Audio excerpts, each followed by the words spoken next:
हंसावतार कृतयुग का अवतार मान्य है। श्रीमद् भागवत एकादश स्कंद भगवान की अभिव्यक्ति होने के कारण गुरु परंपरा में ब्रह्मा जी हैं, इसलिए हंसावतार ब्रह्मा जी का भी अवतार है ही। त्रिदेव के रूप में एक ही तत्व अभिव्यक्त है, इसलिए हंस ब्रह्मा जी का नाम ही है भी है, परमात्मा श्रीमद् नारायण का नाम भी है। दृष्टि से हंस भगवान भी हैं और भगवान ही ब्रह्मा के रूप में अवतीर्ण हैं। तो मैंने कहा था कि आदित्यनाथ योगी जी को कहिएगा कि शंकराचार्य का संदेश है, आप ध्यानपूर्वक सुनिए, उचित कदम उठाइए। मिले भी थे आदित्यनाथ तीर्थ पर जो भी अवैध कब्जे की बात चल रही है, 15 दिन के अंदर अवैध कब्जे करने वालों को हटा दें, हंस तीर्थ को हंस तीर्थ के रूप में उद्भाषित होने दें। वो ये है कि हम बड़े दुखी हैं। किस बात के दुखी हैं कि हम प्रयाग आए थे तो हमने प्रयाग में आते ही यहाँ के जो विशिष्ट तीर्थ हैं, मंदिर हैं, उनका दर्शन किया। यहाँ पर अलोक शंकरी देवी आदि 3 देवियाँ हैं, हम तीनों देवियों के मंदिर में जाकर के उनका दर्शन किए। यहाँ पर माधव हैं, उनका हमने जाकर के दर्शन किया। अनक कामेश्वर मंदिर है, वहाँ पर जाकर के दर्शन किया। त्रिवेणी जी की पूजा की, ये सब हमने किया। लेकिन जैसे भगवान श्री राम की जन्मभूमि अयोध्या है, जैसे श्री कृष्ण की जन्मभूमि मथुरा है, ऐसे ही 24 भगवान के अवतारों में से एक अवतार हंसावतार भगवान का है और उनकी जन्मभूमि प्रयाग होने का गौरव है। लेकिन प्रयाग में जब हम आए, इतना बड़ा कुंभ पर्व आयोजित हुआ, तो भगवान श्री हंस की जन्मभूमि के और वहाँ पर स्थित हंसकूप हंस तीर्थ के दर्शन करने का जो मौका हम चाहते थे कि हमें मिले, वो हमको नहीं मिल पाया। हमने बार बार अपने आदमी भेजे कि जाकर के व्यवस्था कुछ बनाओ, लेकिन कोई सुनवाई नहीं हुई। अंत में कुछ लोगों ने समवेत होकर के एक यात्रा निकाली, शासन प्रशासन से उसकी अनुमति भी ली, जिसमें यह निर्देश लिखा कि हम हंसकूप के दर्शन करेंगे उस यात्रा में। तो लेकिन जब वो लोग भी गए, प्रशासन भी उनको दर्शन नहीं करा सका। बाउंड्री वाल किसी व्यक्ति ने घेर दी है, कब्जा कर लिया है उस तीर्थ पर, और बाउंड्री के बाहर से ही उनको अपने भेंट पूजा चढ़ा करके प्रणाम करके वापस आ जाना पड़ा। हम स्वयं सनातन धर्म के शंकराचार्य, हम अपने भगवान की जन्मभूमि का दर्शन प्रयाग जैसी जगह में नहीं कर सके। ऐसा लगता है कि जैसे कुछ दूर पाकिस्तान आकर के खड़ा हो गया, हमारे तीर्थ का दर्शन हमको ही नहीं करने दे रहा है। तो ये बहुत बड़ा मलाल हमारे मन में रह रहा है कि हमको हंस तीर्थ के दर्शन करने का, भगवान हंसावतार की जन्मभूमि को प्रणाम करने का अवसर, पूजा करने का अवसर तक नहीं मिल सका। ये ऊर्जे सिते नम्याम्बई हंसो जात स्वयं हरि ही, शास्त्रों में, भागवत पुराण में और दूसरे शास्त्रों में यहाँ का वर्णन किया गया है। ऐसा हंस तीर्थ आपके प्रयाग के झूसी क्षेत्र में विद्यमान है। वहाँ पर किसी एक व्यक्ति के द्वारा स्थान को कब्जा कर लिया गया है और इससे करोड़ों करोड़ सनातन धर्मी अपने आराध्य की पावन भूमि के दर्शन और उसके पूजन से वंचित हो रहे हैं। इस बारे में भी हम समझते हैं कि अयोध्या मथुरा में जैसे आंदोलन चल रहा है, क्या यहाँ का प्रशासन ये चाहता है कि हिंदू फिर अपने हंसावतार की जन्मभूमि को प्राप्त करने के लिए भी इसी तरह का एक आंदोलन प्रयाग में भी शुरू करें? और अगर ये चाहता है तो इस बारे में भी स्पष्टता कर देने की आवश्यकता है। हम तो मारे हैं, जो देखो वही हमको मार रहा है। कहीं अयोध्या में कोई कब्जा कर लेता है, कहीं मथुरा में कोई कब्जा कर लेता है हमारे पावन स्थान को, और प्रयाग में भी ये होने लग गया।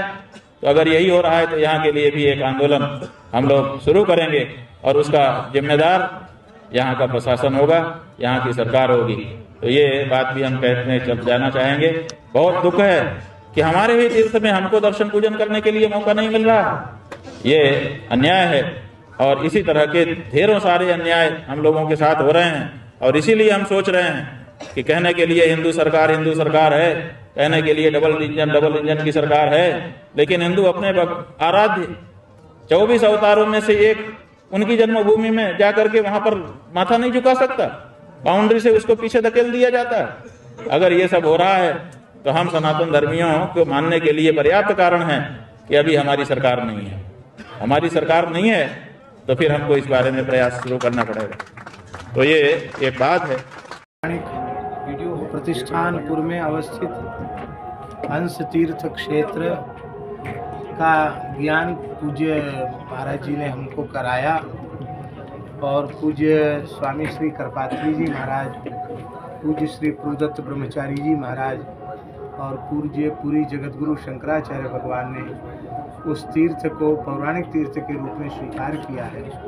निश्चित ही इस तीर्थ का संरक्षण होना चाहिए और जो अमर्यादित लोग उस पर अतिक्रमण किए हुए हैं तो वहाँ से बाहर होना चाहिए और सनातन परंपरा के अनुरूप उस तीर्थ की पुनः प्रतिष्ठा होनी चाहिए। जी महाराज जी, ये जो प्रयागराज की पंचकोशीय परिक्रमा होती है, द्वादश माधव की परिक्रमा होती है, त्रियज्ञ वेदीय परिक्रमा होती है, उसके अंतर्गत ये दिव्य तीर्थ है जिसमें शंकर माधव गुरु गोरखनाथ जी की तपस्या, संध्या तीर्थ इत्यादि की अवस्था, लेकिन यहाँ दर्शन पूजन से रोका जाता रहा।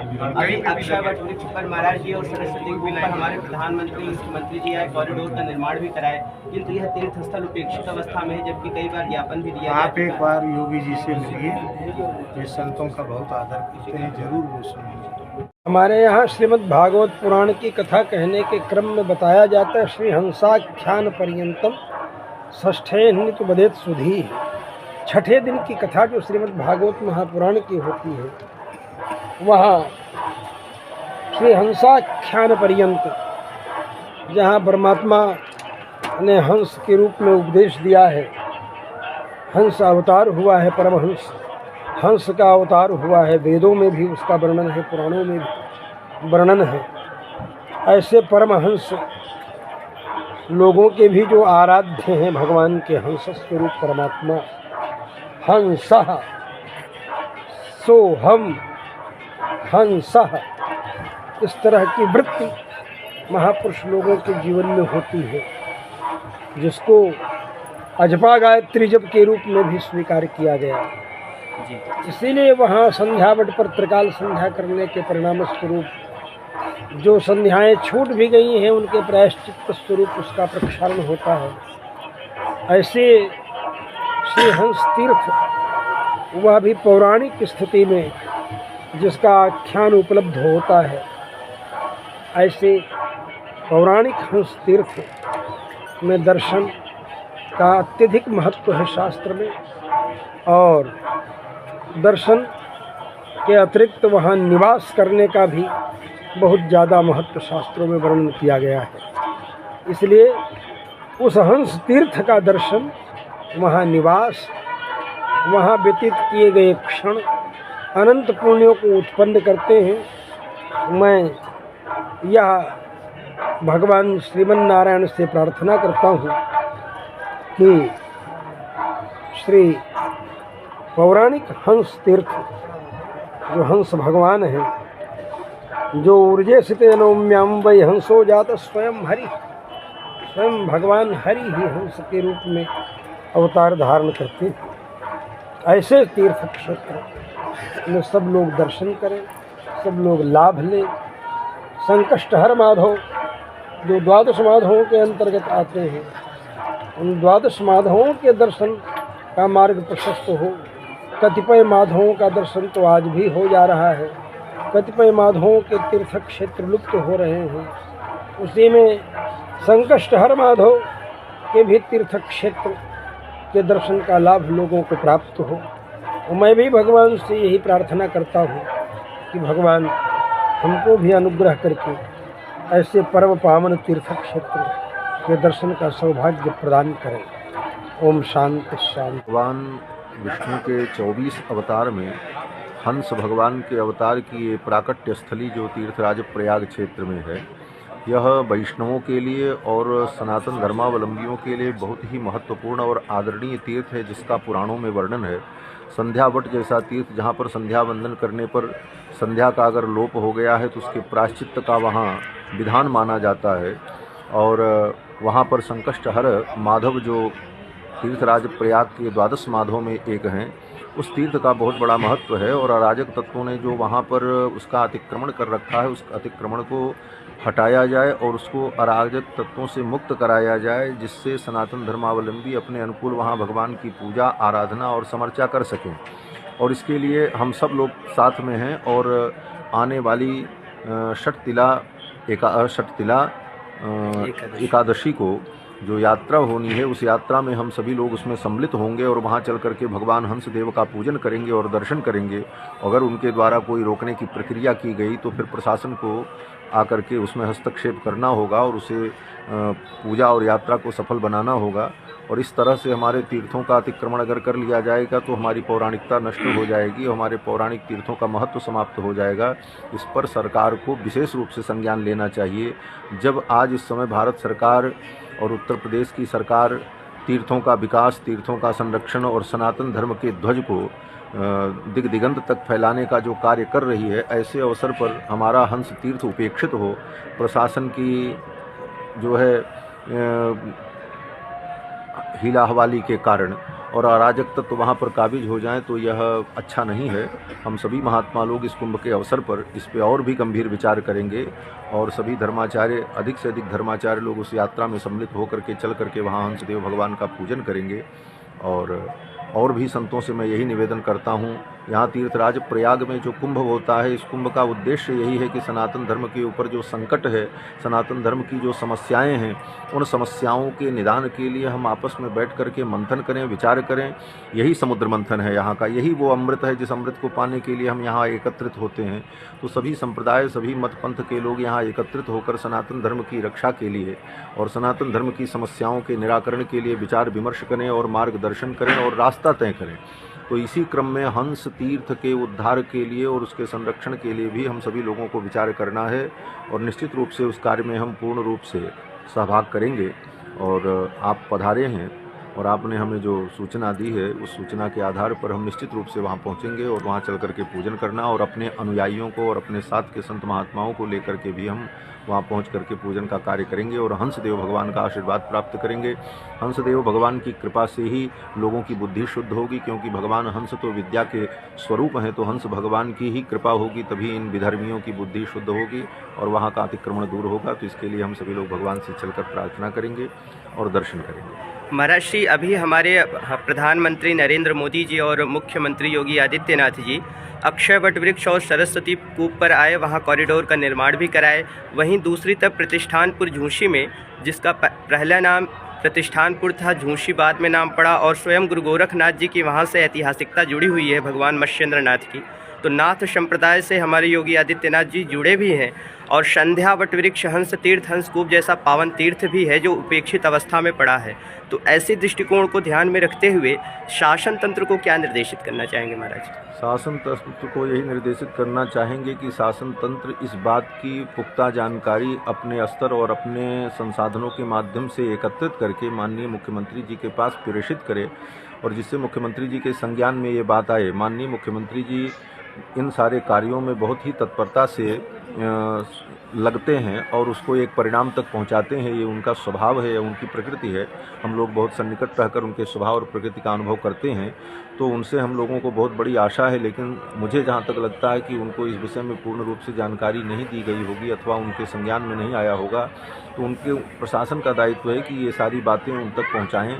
और यह भी सनातन धर्म की एक सेवा है और जिस सनातन को और अपने भारतीय संस्कृति को और हिंदू सनातन धर्म को, वैदिक परंपरा को हम लोग आगे बढ़ाने के लिए प्रयत्न कर रहे हैं, उसमें उनका भी योगदान होगा और निश्चित रूप से उनके संज्ञान में बात आएगी तो वह इस पर कार्यवाही करेंगे और कुछ न कुछ कार्य सुनिश्चित करेंगे। महाराज जी, एक यह निवेदन है कि आने वाली जो षटतिला एकादशी है और जया एकादशी है, यानी 25 जनवरी 8 फरवरी, उस यात्रा के लिए आपका आशीर्वचन प्राप्त हुआ है। इसके पूर्व में भी हंस भगवान के अवतरण दिवस पर 10 नवंबर 2024 को गोवर्धन मठ पुरी शंकराचार्य जी के आश्रम से हंस तीर्थ के दर्शन हेतु यात्रा निकली थी प्रशासन से अनुमति लेकर के, लेकिन पुलिस प्रशासन ने बाउंड्री के 4 दीवारी के बाहर से ही दर्शन कराया, क्योंकि सत्यम क्रिया योग संस्थान द्वारा उपरोक्त तीर्थ को 4 दीवारी में कैद कर लिया गया था। एसडीएम फूलपुर द्वारा यह कहा गया कि आचार संहिता का हवाला देकर बंद करवा दिया जाएगा अगर अंदर कोई दर्शन के लिए जाएगा। इसका वीडियो भी काफ़ी वायरल हुआ था, काफ़ी निंदा भी हुई। तो इस विषय को लेकर के और आगामी आने वाली यात्रा को सकुशल संपन्न करने को लेकर के आप अपना क्या आशीर्वचन देंगे? हमारा विचार यही है कि गतम न सोचामी, जो बातें बीत गई अब उस पर चिंतन मंथन तो उससे मार्गदर्शन हम लेंगे, परंतु आगामी जो हमारी यात्रा है, इस यात्रा में हम लोगों को सम्मिलित होना है, उसमें हम अंदर चल करके दर्शन करेंगे। प्रशासन अगर रोकता है तो हम प्रशासन से यही आग्रह करेंगे कि भाई हमको भीतर से जा करके दर्शन करने की अनुमति दी जाए, और मेरा पूरा विश्वास है कि प्रशासन हमारा सहयोग करेगा और हमें दर्शन प्राप्त होगा। हम चल करके अंदर दर्शन करेंगे, बाहर से दर्शन करके और वहाँ से विदा कर देने की प्रक्रिया नहीं होगी। हम वहाँ चल करके दर्शन करेंगे। अभी प्रयाग के ही बगल में जो हंस तीर्थ है, जहां भगवान का हंसावतार वर्णित है, हंसावतार लेकर साध्य गणों को, ब्रह्मपुत्रों को, नारद जी को, ब्रह्मा जी को जो उपदेश भगवान ने दिया है, कितना दिव्य तीर्थ है। लेकिन वहां क्या हुआ, झूसी में, जहां पर संगम के आगे बढ़ेंगे झूसी की ओर, तो आप जो हंस तीर्थ का वर्णन मिलता है शास्त्रों में, वहां क्या हो गया, वो सत्येंद्र सिंह हड़प लिया है उसको, और सत्यम योगी नाम रख लिया है, क्रिया योग आश्रम बना लिया है, उसको हड़प लिया है और कहता हमारा आश्रम का भाग है, और भगवान के मंदिर पर कब्जा करके, इसी को न देवर्षि नारद ने दिव्य दृष्टि से देखा था, यही सब बातों को। आश्रमा यवने रुद्धास तीर्था नष्टानि भूरिशः, तीर्थों को नष्ट किया जा रहा है, आश्रमों को नष्ट किया जा रहा है, ये सब तीर्थ और आश्रम, देवता इतनान्यत्र दुष्टर नष्टानि भूरिशः, ये सब भी बातें हैं। तो ये सब जो है कहते हैं कि अपने धर्म का पालन करने की स्वतंत्रता है, अपने तीर्थों में जाने की स्वतंत्रता है। क्या स्वतंत्रता है जी? तुम्हारे देवता के मंदिरों को तो सरकार तोड़वा रही है, और जो मंदिरों पर कब्जा कर रहे हैं उनको सरकार सुरक्षा दे रही है, उनको सुरक्षा देने के लिए सरकार पुलिस को भेज देती है, और तुमको अपने देवता का दर्शन करने से रोकती है। तो बताओ, हंस जयंती पर जब अभी लोग वहां दर्शन करने जा रहे थे, वहां पुरी शंकराचार्य जी के भी कई सारे शिष्य थे, क्या हुआ, सरकार के द्वारा उनको रोक दिया गया और मंदिर पर कब्जा करने वाले को सुरक्षा दी गई है। अब बताओ, इससे कैसे कल्याण होगा, इससे कैसे उद्धार होगा? हंस नारायण भगवान जो हैं, जो कि देवर्षि नारद के भी गुरु हैं, ब्रह्मा जी के भी गुरु हैं, तत्व निरूपण जिन्होंने किया है, हमारे यहाँ जीवात्मा और परमात्मा को हंस रूप से ही बताया गया है। द्वा सुपर्णा सयुजा सखाया समानम वृक्षं परिसस्व जाते तयोरन्यः पिप्पलं स्वाद्वत्य नन्योभिचाकशीति। तो हंस रूप से भी इनका व्याख्यान किया गया है, सुपर्ण पक्षी के रूप में इनका व्याख्यान किया गया है। आप पुरंजन उपाख्यान देखें, जहां अविज्ञात ने पुरंजन को हंस बोध करवाया है। हमारे यहाँ उपाधियां लगती हैं, हंस, परमहंस, ये सब। और ऐसे ऐसे नालायक कैलासानंद अपने नाम के आगे परमहंस परिव्राजकाचार्य लगाता है, और कंगना रणावत के साथ हाथ में हाथ डाल के घूमता है, मदनी के साथ कुरान का आदान प्रदान करता है। बताओ, हंस लगाता है, और लेकिन ये धूर्त को कंगना रणावत के साथ घूमने की फुर्सत है, मदनी के साथ मिलने की फुर्सत है, लेकिन हंसावतार तीर्थ के लिए बोलने की फुर्सत नहीं है इसके पास। तो ये सब साधु नहीं है, ये सब रखेल है नेताओं के, ये सब नेताओं के गुलाम हैं, दास हैं। जो नेता कहे, नेताओं से मिलने के लिए तो तड़पते हैं ये लोग, लार टपकाते हैं नेताओं के सामने। तो ये सब क्या साधु बनेंगे, क्या संत बनेंगे? तो जो संकर्षण माधव मंदिर है, संध्या बट है, हंस तीर्थ है, वहीं पर जो है सो सत्यम योगी हड़प के और सारे मंदिरों को तोड़ रहा है, कब्जा कर रहा है।